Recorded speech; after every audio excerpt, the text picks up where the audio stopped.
Hello, welcome to the seventh lecture of our Python series. In this lecture, we are going to explore a bit of stuff more onto functions. Then we are going to shift from function to words, lambda functions, anonymous functions, and then map and filter. These are some pre-built iterable classes in Python that we will be exploring. After which we are going to check about a bit about modules and some functions, such as some controlling statements, not functions, like gender main equals to gender name. We will be exploring that a bit later, and this will directly connect us to object-oriented programming, which we will discuss in the next lecture. So let us start with the lecture 7. Well, as we know, we have defined quite a lot of attributes in our functions. Like when we define a function, uh,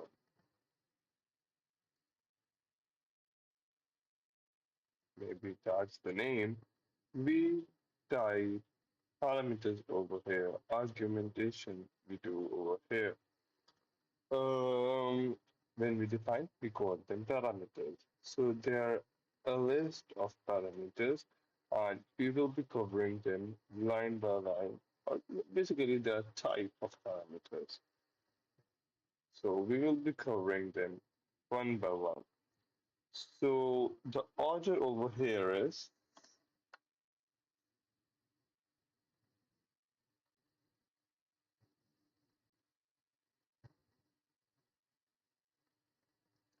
the order was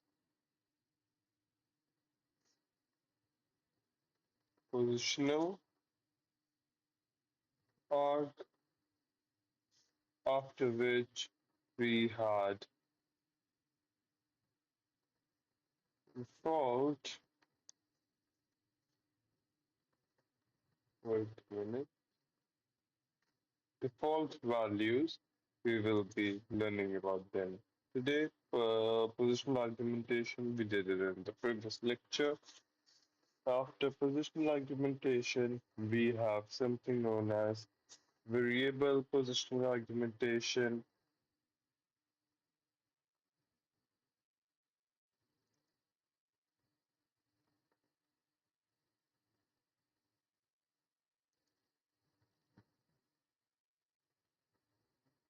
Positional argumentations, we will be covering them today on only in this lecture.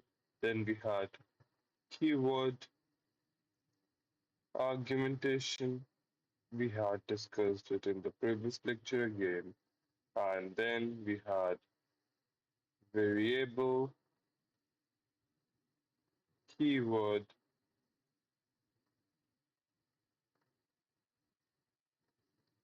argumentation. We will be covering them today in this lecture. So let us start with the default value. So let's say I define a statement in my function, I define a parameter in my function, and let us take a value from the, let us take a function if we have from the previous lecture.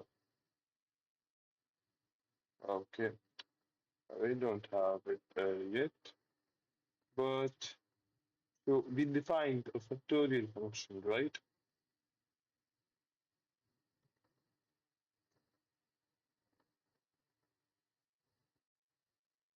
So we will be covering with that today. There was an argument that we described. Let's say it is x, which is a number. But let's say I type if x is equal to 0 or x is equal to 1, then return 1. If x, sorry, else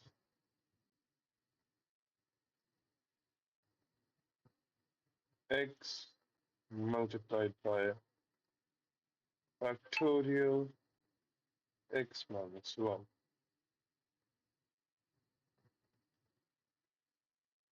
Let us see whether or not it is functioning. Run.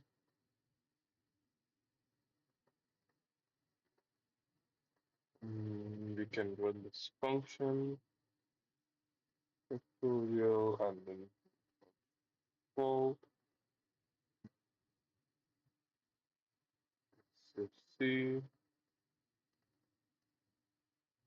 Let me just print the value.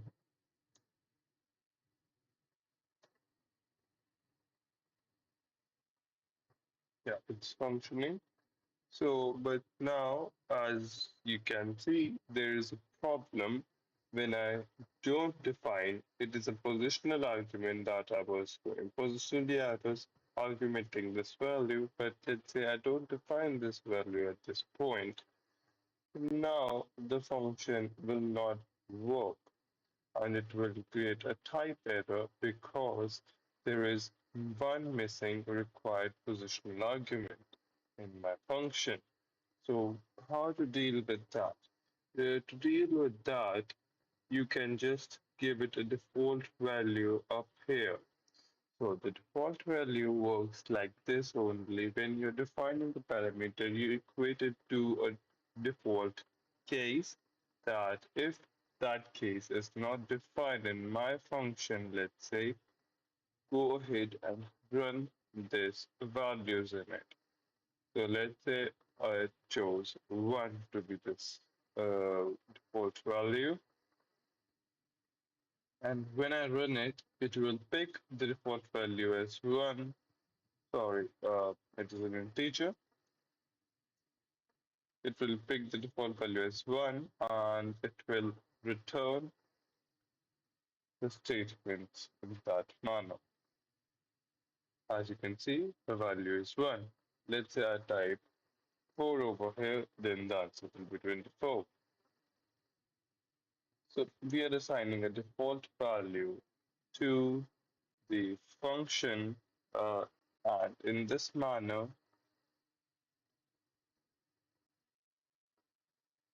we can run a function with parameters defined into it by not defining arguments when we define the call of that function down into a code base.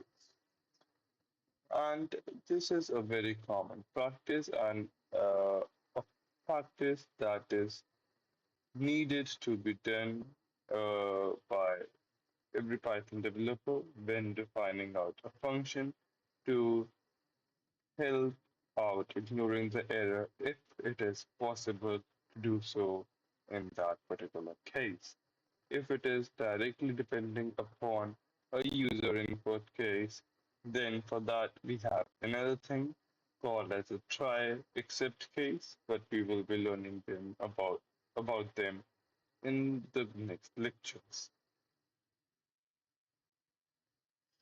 So that is it with this part. Then now let us move to variable positional argumentation, also known as args. So how do we define args? Argumentation, variable positional argumentation. Well, that's pretty easy. You define it by a exponent marked in the parameter field and that will be followed by the name of the parameter. Like over here, if I want to define the factorial of, let's say, multiple numbers, what can I do is I can just go ahead over here and type this and then x over here. It will take multiple positional argumentation and of x in this case, and we can just iterate upon it if we think that there will be more values and we need more outputs, so we can just iterate upon it. So for um, by in x, then we can execute it. We can create up a list.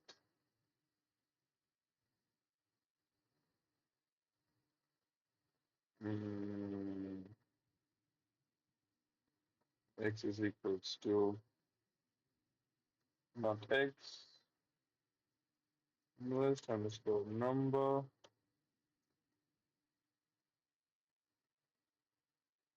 Then over here, we have to redefine the then statements, return statements,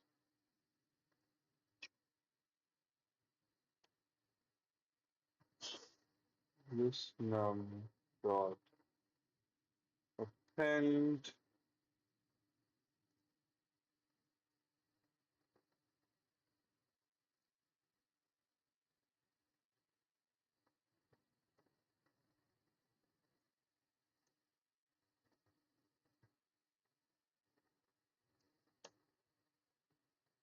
So you might be asking, what will happen when we run this value down into the factorial function again? Will this cause an error to it?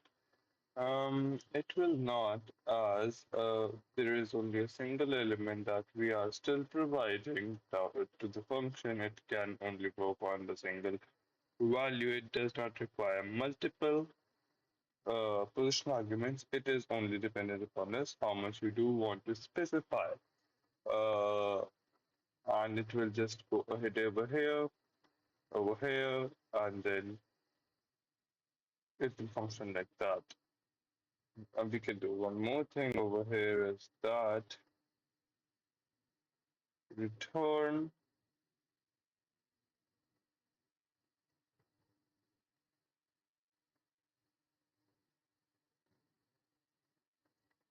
list underscore num.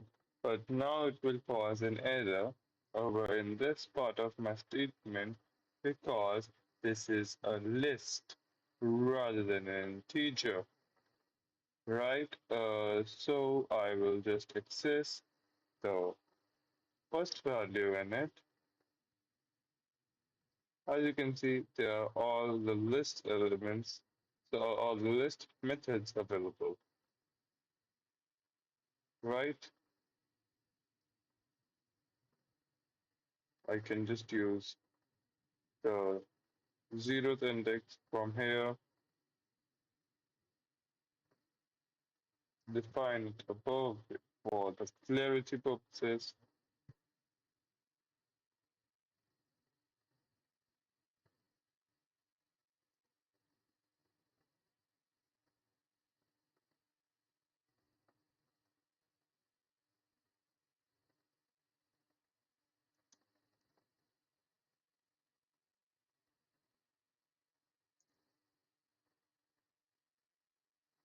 And let's just give it a test run, whether or not we implement it correctly or not.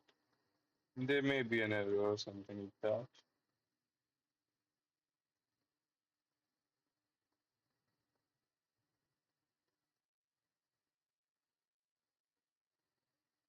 Mm,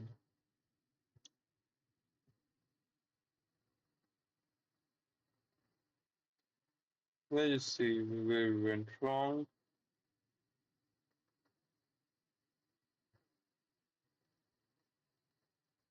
Okay, yeah. So we have to replace x or y from all these places.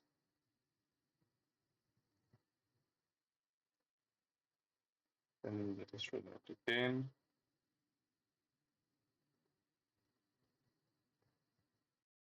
Okay, there is another case that we are leaving over here. of x, and we need to convert it into y. Let us see whether or not performing is functioning correctly. It is. Yep. Now we can run it and we'll see whether or not our function is working perfectly or not. And it is.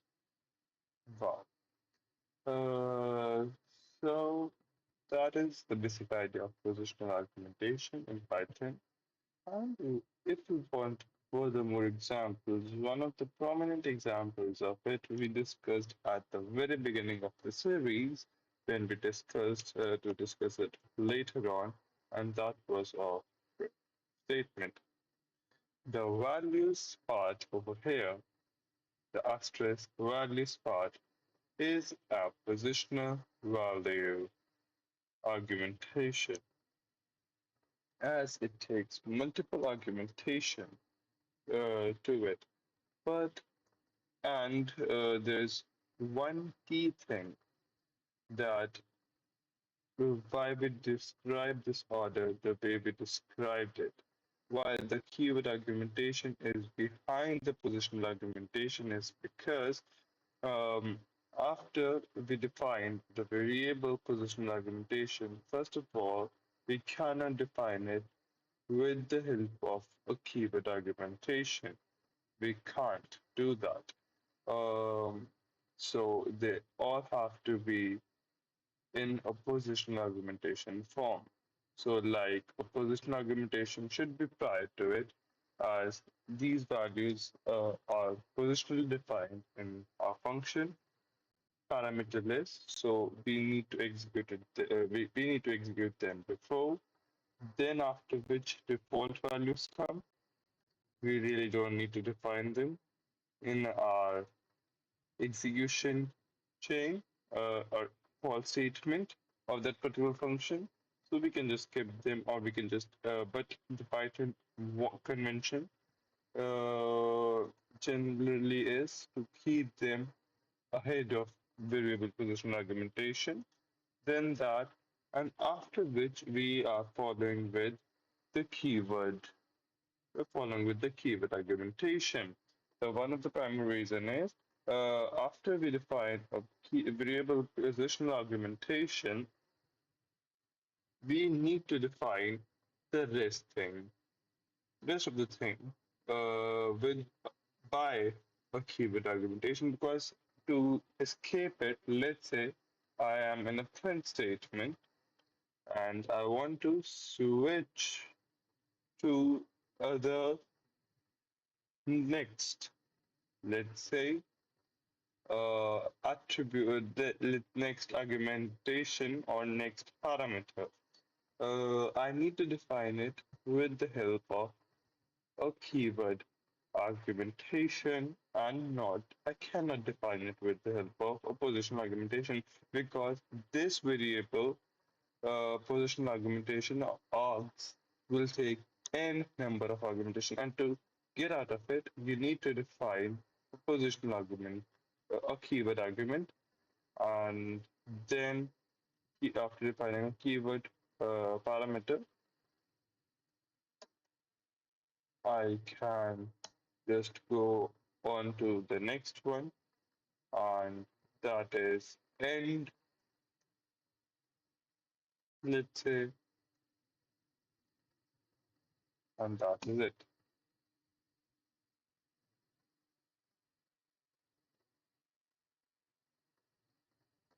And that is why we define them over here, positional arrow above it, and let's say I want to define it with the help of a positional argumentation.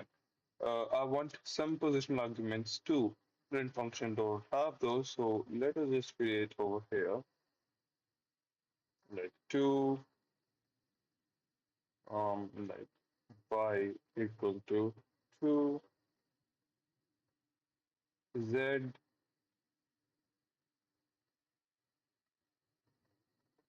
and we also need to define z over here. So z can be considered as Mm, yeah, so when we encounter that, let us define z, and it will take the value for z, and let us just ignore this for now. Make a bit and this will take z as that value. Let us not use z, but k, because z already exists in a function and passed out k.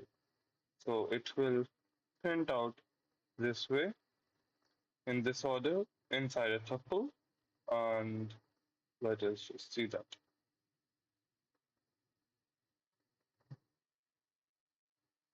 Hmm, wait a minute.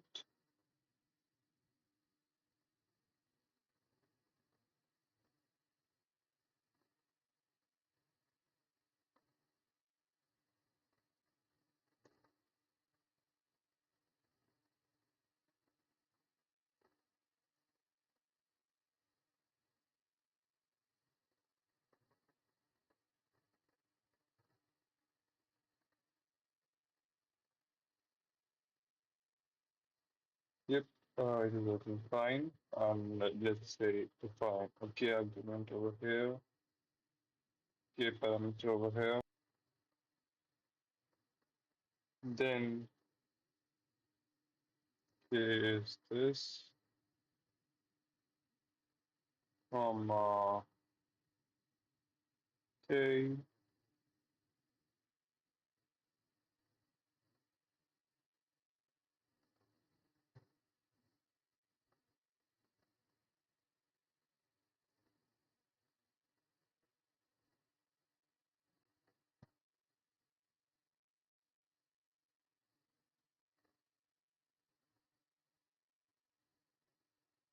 Mm-hmm.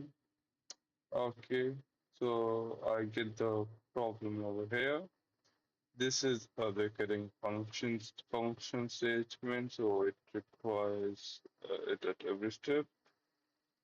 So that is define it.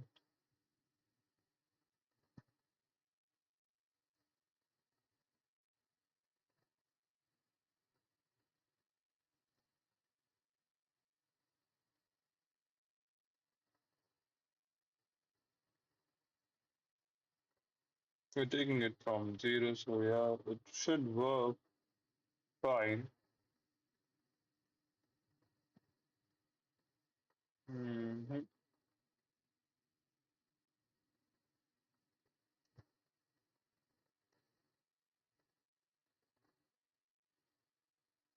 Let's just fix all the errors and then we'll be back. So yeah, we got the error. So yeah, we got the error in our statements, and that was just this part over here. Well, as you can see, if we just start iterating uh, after it, what happened was the statement over here was created into a tuple, and inside that tuple existed a list, and therefore we were accessing that particular list only. So it was just multiplying that list multiple times. So by defining a zero over here, we can just access it like that. And it functions fine, as you can see in the statement. So that is how you define, let's say, a positional argument on a variable positional argument. This case was a bit weird because you want to define a positional argument inside of, let's say, a recurring function, let alone it has what variable position argumentation. This case was a bit weird, but this is how you typically would do it.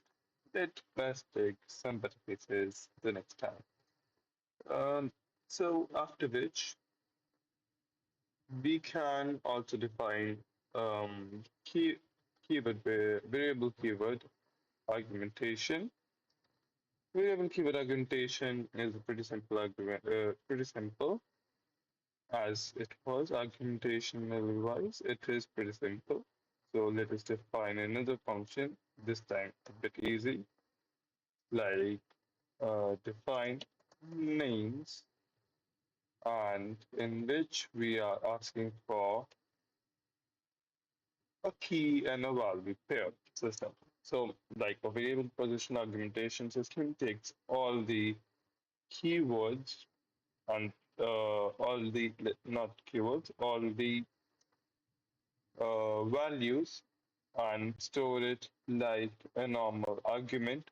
Keyword argument, variable keyword argumentation does it like creating a key and a value pair system like in dictionary, but we are equating in this time, not using a colon sign. So let's say name. Inside of it, we will be running a for loop on name.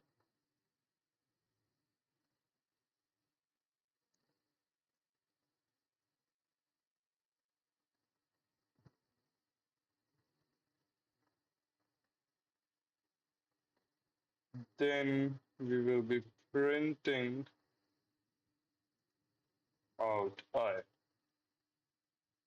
Let us see whether or not it works. So let us define print names one equal to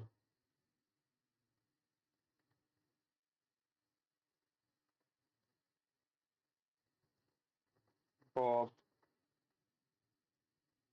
not one, x is equal to Bob, y is equals to cat, z is equals to Roy. So that is all. So as you can see, these keyword arguments were not typically defined by us inside our code base or inside our function, but we kind of get the access of them because we have a variable keyword argumentation system. So we can define n number of keyword variables. So, but there's a problem, and when we will run it, it is same as with the dictionary one, which is XYZ, it will be printing out. So what we can do is we can just type over here and then dot access. So we will be getting them like we are accessing up a dictionary over here, name, and then I over here. And when we execute it once again, we can see that we are getting all. The none is over here because, well, we can just I can just show it to you. The none over here is just due to that it creates an empty element 2 just after the last element we defined. In these both the cases, this happens.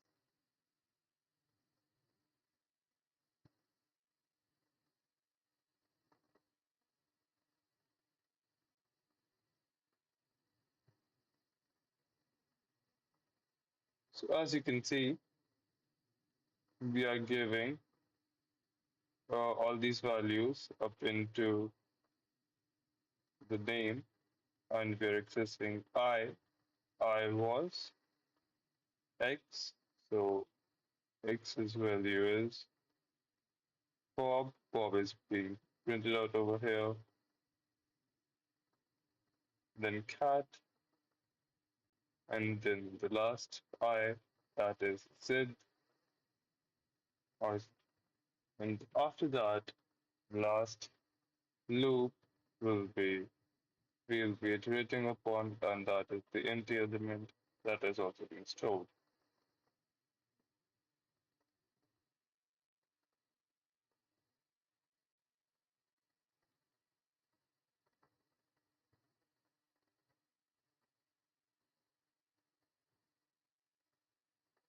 That is this. We are not returning this, but we are printing this. So this function, we are from this function, we're getting the num.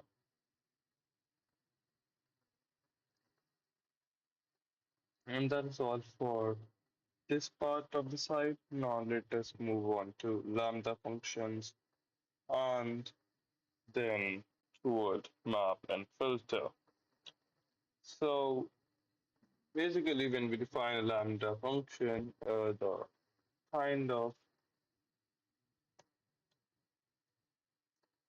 value is, the kind of expression is lambda, then arguments, after which there's a colon sign, and then expression over here.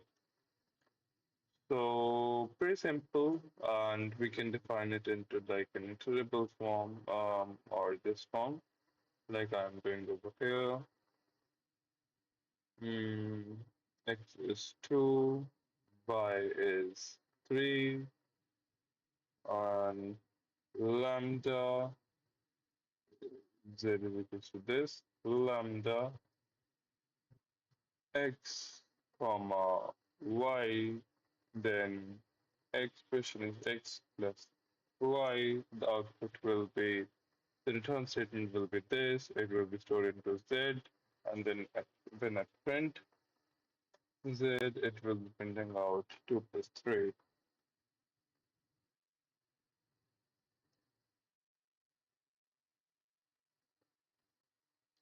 Well, it creates up a function, of course. Let us just create type class it to an int, and then let's run it. It so after that, we can produce an outcome to a defined function by just defining the function and then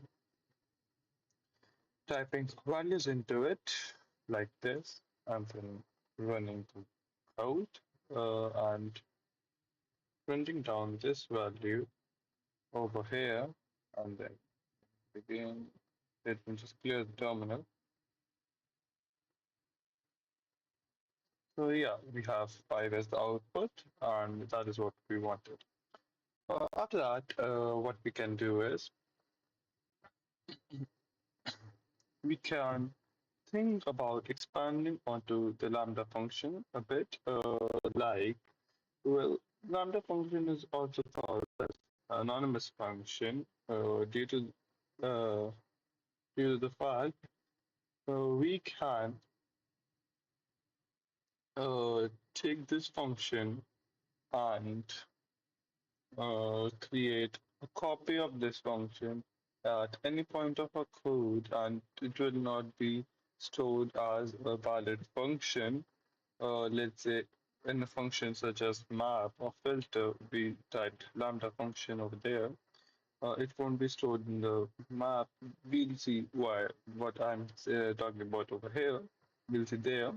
Uh, because in the map function, basic syntax of it is we have we have to have a function over here and then an iterable at the side of it as the second input or second attribute. So this part we need a function over here.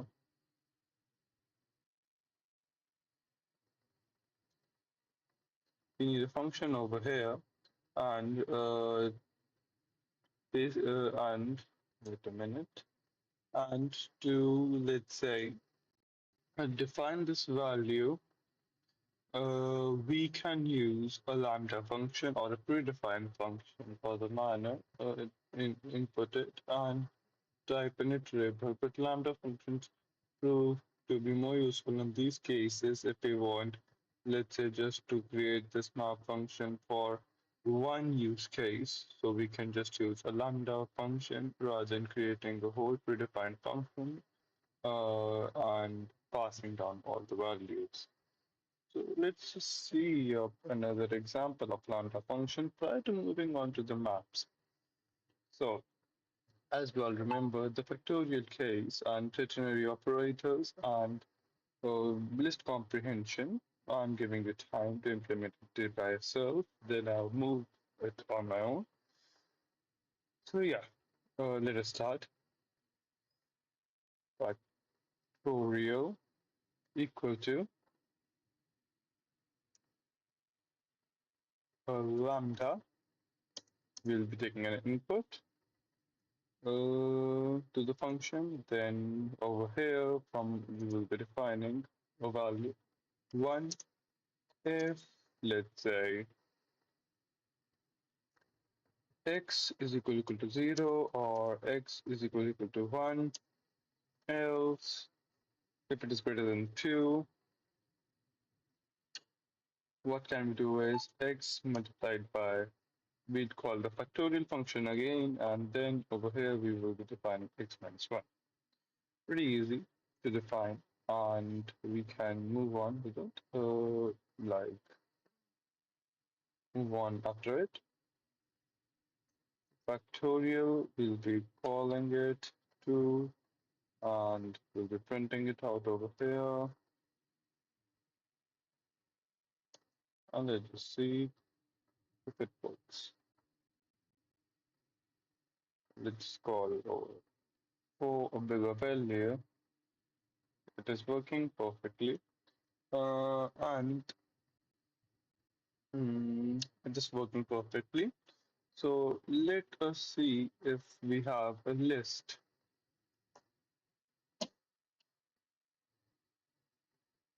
And let's just say it's a variable list. So number of iteration equal to input. Just copy it, paste it over here.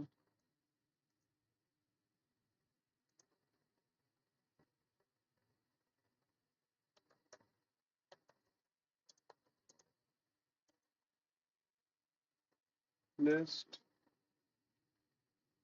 space list is equals to list underscore num is equals to int input. It's an F string over here. Number I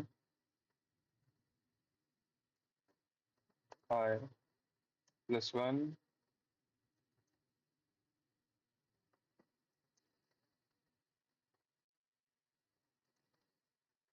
for I in,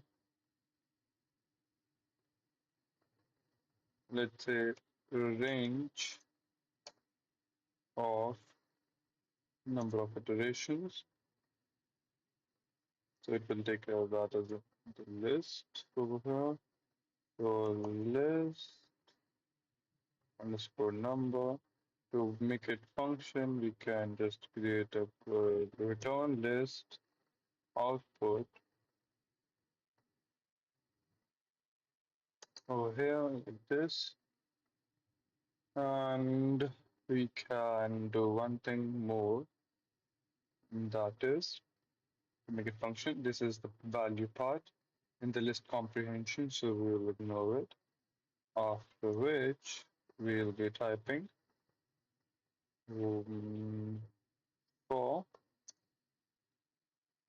x in, for y in x, maybe for y in x. And then we can define y, y, y, and y, and y, and x. Sorry. Then we just execute it and see whether or not it's functioning.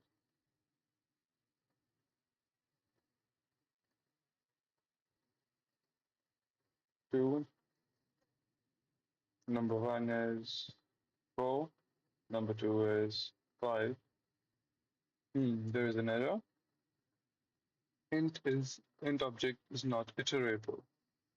So we are taking x as the value.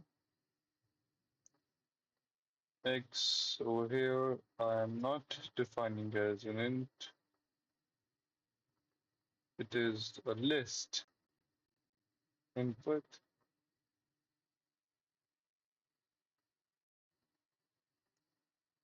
Let me see.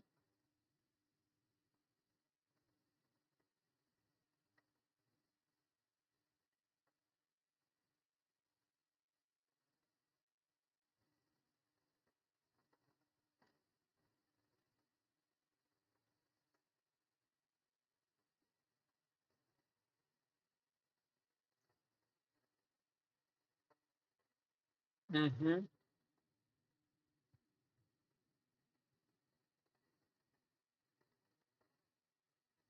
Okay. I kind of got it. So what is happening over here is it is returning as a integer. This is an integer, and in the next iteration, uh, we are checking or not whether this value is inside a list or not. So it is not iterating properly over there.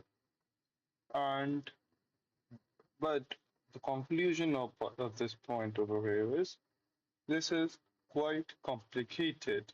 We'll be solving this in the bit, but and for this cases we have only defined the map function. We'll be using it after we will fix this part.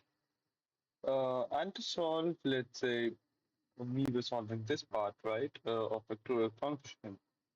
So let's say to solve this, if it is a list, we can just go and type uh, is is instance. We can type x over here. Then we can just do this. Else, we can just implement it the normal way, which was if which was 1 if x equal to 0 or x equal to 1, else x multiplied by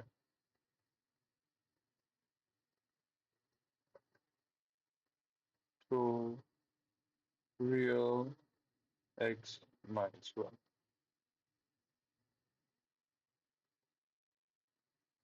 This is a list check, and this is the first expression.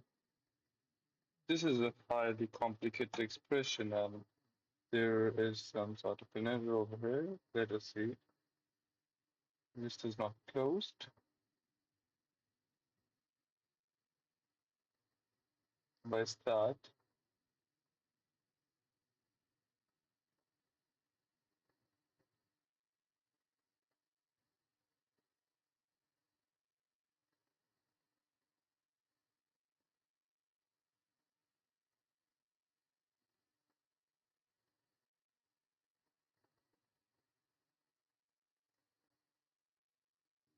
So yeah, the problem was there were two problems. First, as instance take two parameters. One is the data type, and the second is the let's say the data. And the second one was I closed the list over here. It was supposed to be closed over here.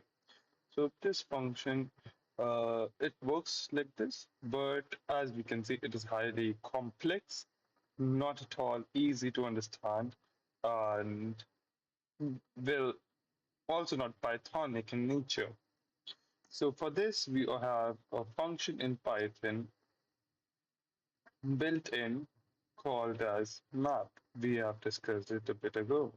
So let us comment this part out and let us try to create the factorial function once again. Rho equal to lambda x column 1 if this.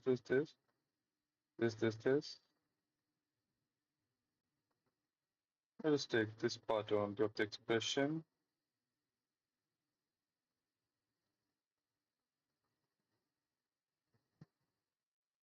and just copy it over here. Perfect. And then we have this function defined so we can run map function comma iterable. The iterable over here is list. We just put list over here, then close the brackets and now run the function. Let us say 4, then 4, 4, 4, 4. Wait a minute, x minus 1. We have to find x. What is it?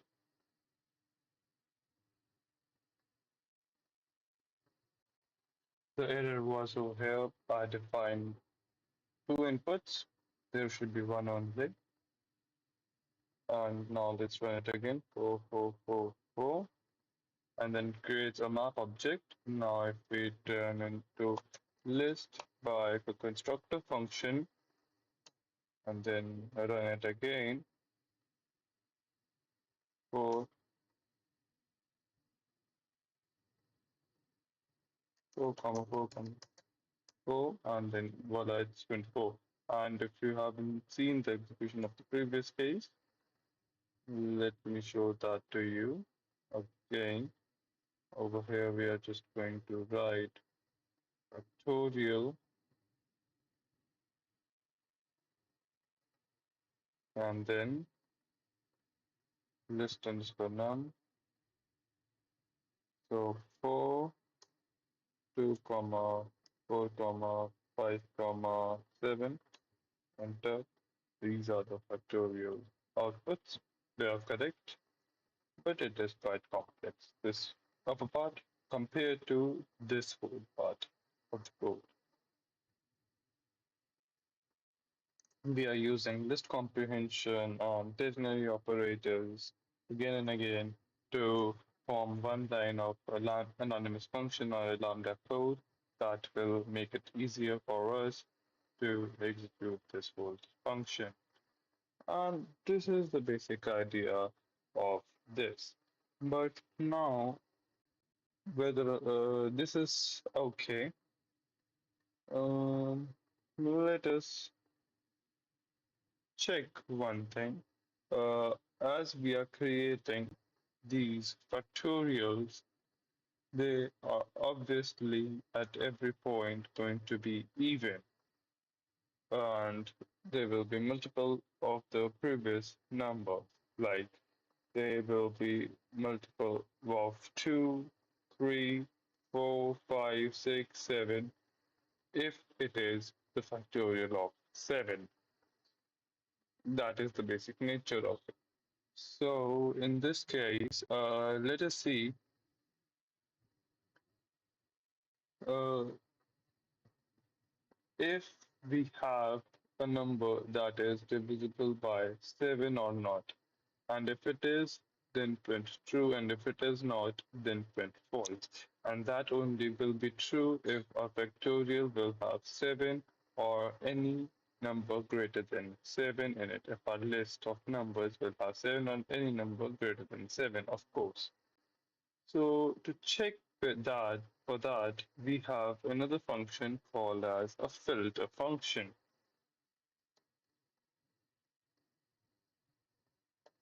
Its syntax is quite the similar. It's quite similar. Function, comma, iterable. But in this case, the function should produce a Boolean answer or Boolean result. If the result is true, then the value will be passed down. So to check whether or not, for that, we can implement some few tweaks into it, um, such as, hmm, we will need to understand it a bit, like if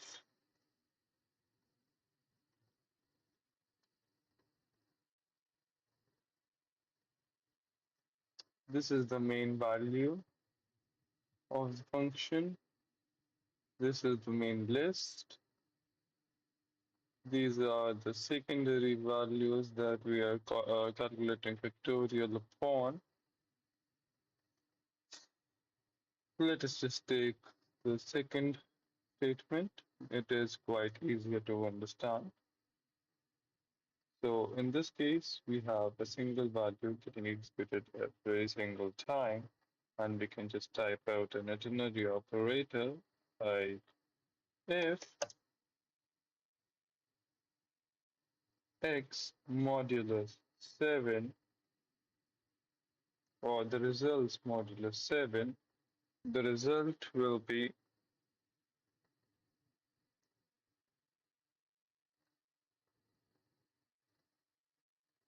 let us just take that in some other function. Or let's create another anonymous function. Maybe that will help us a bit.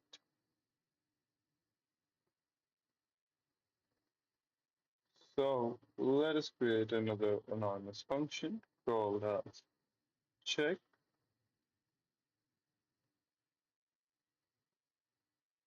or we can just define it out over here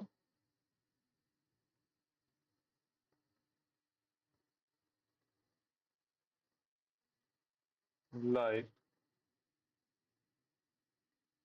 filter lambda.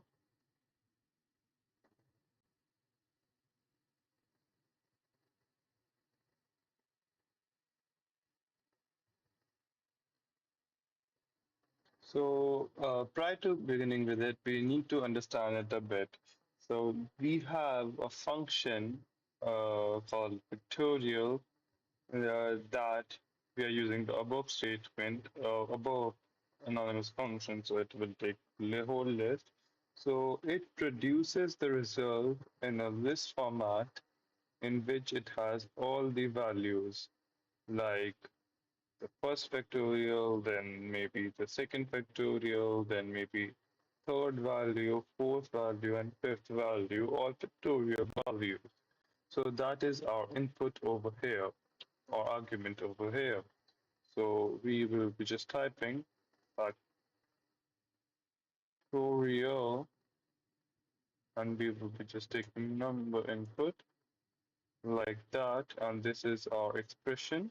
Why is there a problem? Okay, maybe because we have not defined this, and after which we need to define logic inside of it. So this should produce an they should iterate upon each and every number, like it should pick 2 first, then 24, then x, then y, and then a. So what we can do is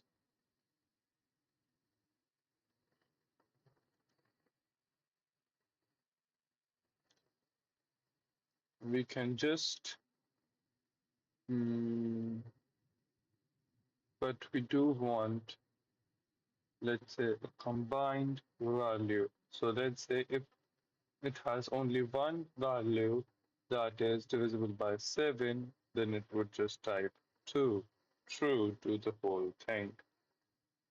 So let us iterate upon it. For that matter, we will just take a list and we will be typing mm, true as the value if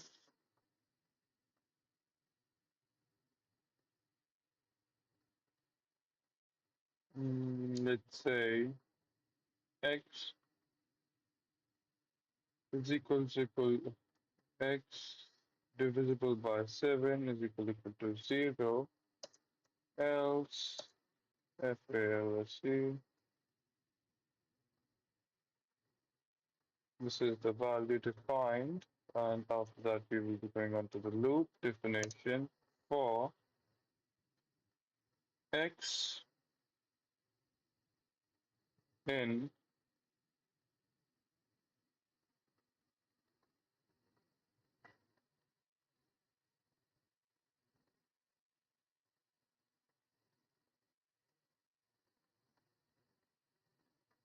let's say this function. Mm,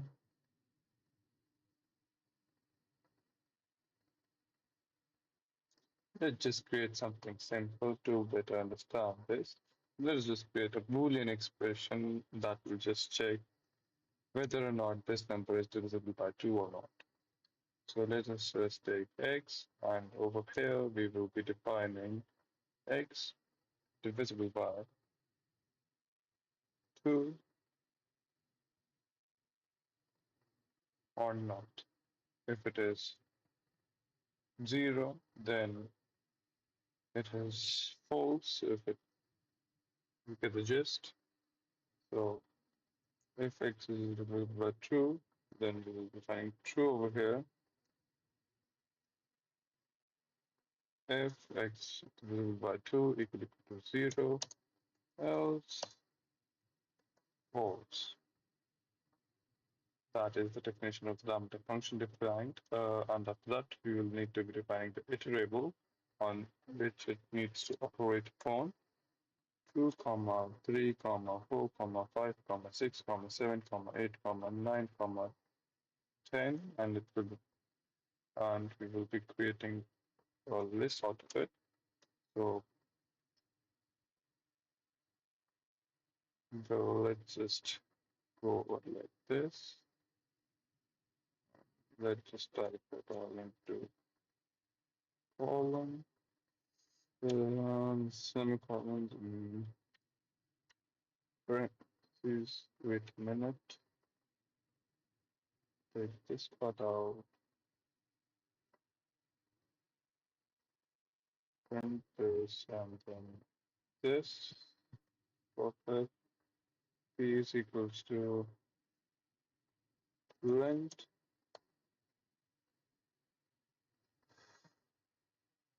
less y. Let's just execute and see. So as you can see, it picks out the values. It filters out the values that follows this statement.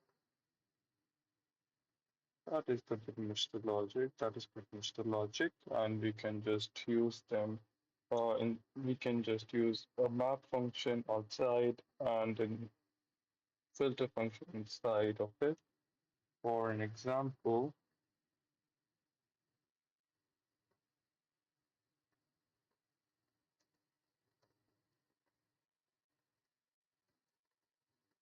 now let's just try to implement it again. This time it will be I think so much easier to deal with. We can just use this function only. A filter.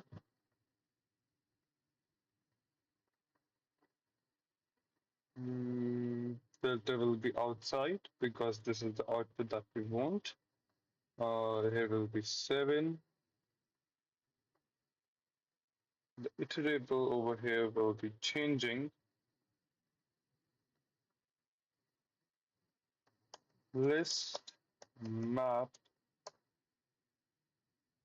factorial, comma, here we will be defining another iterable. The function has been defined, so therefore we'll be defining another iterable list underscore number. Now let's just execute it and see. For uh, 2, it will be false. It will not be executed. Then 7, 9, 8. So yeah, like as you can see, these values were passed down, then the true one was not. But well, um, we can just put out a check of whether or not pass down only the list number. So like true if this and false if that, that is correct. But we can just put down a check to pass down the list number and corresponding checks with this. And I'll just implement it and I'll just show you that on the screen. So this is the implementation of the checking for that particular number. Let us just see once again. And 4, we'll be finding 6, 7, 4, and 8. And it picked out 7 and 8. That is our answer, and that is the correct answer. So another thing, like if in the previous case, we had this value, so we didn't really need to type out all of this. We could have just worked down with x factorial 7 equal to false because it will just consider the opposite value false only and will not take it. So let us check it once more. It will give the factorial output for sure. 7, 8, 7, 6, 5, 4, 9, and 1. So it gave out three values correctly. Those were 9, 7, and 8. And yeah, this is all with it. There's some other things that we'll be discussing now, such as introduction to modules in Python. So modules is simple in Python, and they will be covering merging into object-oriented programming that we will also be covering. So basically, a module in Python is a set of code that works bringing down from an external library. We have seen some examples of it in our journey from different cases and different types. So let basically think of it as bringing the code from another file into our own file or some pre-built function, classes, iterable, something like that, or or a construct function, something similar to that, or a data type for the matter. So there's another module that we need to explore, and that is math. So to import a module, we just type import and then math to it. If we want, let's say, some specific function, we'll put like from math import the function that we really want. Sine, sine square root, let's say square root I want, so I'll import the square root. But if I don't, and let's say if I import math only, then I have to, when I'll use math, let's say I'll use math dot square root, I have to access it that way. Otherwise, let's say I'm using from math import square root, Then I just can use square root directly, and square root will have some input to it. Like over here, I want to type 4 square root, and then I will say print it. It is basically some pre-built math functions in this library. That's two. That's pretty simple, and you can explore this library this way to get more results and more outputs. That's all for this lecture. In the next lecture, we will be covering a lot of fun things about object-oriented programming, how to create your own modules, how to select how to create your own data types. What is a constructor function actually that we are using from time to time to do every sort of creations, every sort of conversions and typecasting. So what is it actually? We will be discussing it at the next lecture. And then we will be discussing about some few modules. And from the next to next lecture, we will be talking about some methodologies in object-oriented programming. And after that, we will be discussing try and accept cases, and that will be the ending lecture. After which, we will also be covering some file handling, regex, numpy, pandas, and stuff. But that will not be the part of this series. This series will end at the 10th lecture. Thank you.